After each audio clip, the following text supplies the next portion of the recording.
Hi, I'm Suchitra. I'm South Indian, and I hate how every South Indian issue becomes just a South Indian issue because we don't talk about it in English. So, this video is in English, and it is to explain in graphic detail what happened to Jayaraj and his son Phoenix during this past 1 week in a town in my state called Thoothukudi or Tuticorin. This treatment cannot be meted out even to serial killers, and these two gentlemen were completely innocent, and this is what the police did to them. This happened in Tuticorin.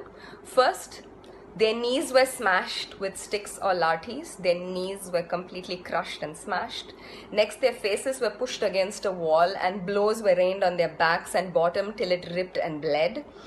They were stripped completely, and not even their underwear was spared. They were completely stripped naked and thrown into jail. The gates were locked, but we know for a fact that this is what happened behind the gates.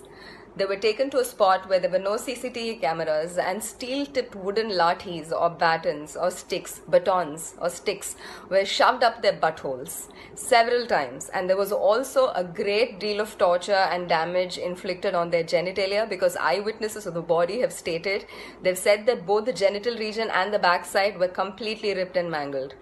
Their chest hair was ripped out in tufts. And 3 times during the course of this entire torture, their clothes, their blood-soaked clothes were sent back to their house, and fresh clothes were demanded, and those would go back blood-soaked, and this happened 3 times. After a phony trial with a magistrate, this was arranged by the police, the two were taken back into custody, and 2 days later they've been pronounced dead due to heart failure and fever. These were hardworking, lower middle class, Tamil speaking people. You're not.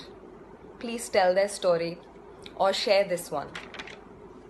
Right now, 2 cops have been suspended and a few have been transferred. That's not the solution, and that's not the answer, and that is not justice. This case cannot close like this. Please do not let it close unless and until we get the same justice George Floyd's murderers did. This was systematic, just like George Floyd's murder. Let's fight this system. Whichever part of the world you're in, please share the story. Justice for Jayaraj and Phoenix, and that's spelled Phoenix. Do not let this die.